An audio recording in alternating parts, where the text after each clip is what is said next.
Hi! This video is coming out a little bit later than I would normally like, but I've had the flu for all of November and have felt like I'm going to die. And, you know, being dead is my least favorite thing to be. This video isn't supposed to be about all of the bad things in life, though. It's supposed to be about all of the awesome, because the ability is to feel like a joy and hope and optimism and acknowledge that cool things are cool. That's one of the best parts about being a person, and I love it a lot. Let's start talking about books, because I've actually been on sort of a non-fiction binge lately. Unfortunately, I have not read Binge by Tyler Oakley yet. I'll get to it. I have read Rise of the Warrior Cop by Bradley Balko, though, which is a really great book if you care about police militarization or police brutality. It focuses on all of the events throughout history that have caused the police force to become more militarized. It traces the history of the American justice system all the way from its Roman and English roots, and it takes a really close and in-depth look from the 1950s to now, which is incredibly helpful from a scholarly standpoint to see how politics and policies have shaped our modern world and how we live now. I'm also currently reading Love Walked Among Us, Learning to Love Like Jesus by Paul E. Miller. I'm not even halfway finished with this book yet. I just think it's a really good book. I would also recommend it to you if you're not a Christian. It's obviously about Christianity, as the word Jesus is in the title. I think there's a real benefit to it, because even if you don't believe that Jesus is, you know, the Son of God and died for your sins and everything, Jesus was still a really cool guy, and it would be awesome if more people were like him. One criticism for the book, though, is that there's a lot of personal anecdotes, and it just kind of makes the book feel like this guy is writing exclusively to men, but that's kind of parts of the failures of anecdotes and anecdotal writing. A real barrier, because when you're writing about your personal experience, it's incredibly limiting because you only can possibly have one experience, and it's not going to be one that's universally shared by any stand. The focus is more on Jesus and how Jesus lived his life than it is on the anecdotes that help to contextualize it for the modern world and how we could be behaving more like Jesus in our everyday lives.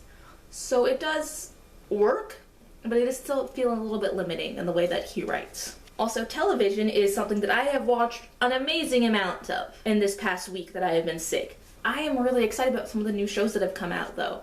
Supergirl, which is amazing.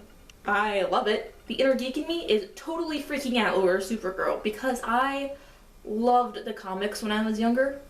Although I will say, I'm really more of a Batman person, but I'm really excited that Supergirl is a show that exists, and I really want it to do well. Like, all of the hopes in my heart are going to this show.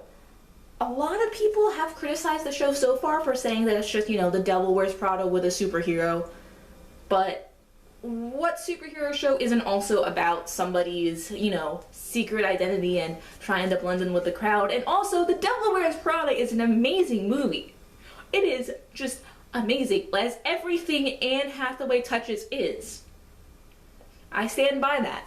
My only criticism of the show so far is that it feels a little bit awkward, like the writers aren't totally sure where they want to go with the show yet, and that's pretty normal for any new show, and I'm hoping that, you know, the kinks get worked out as they go along, and everything is going to be great. I really just think the show's going to get better the longer it goes on, so I really hope it has a chance for a second season.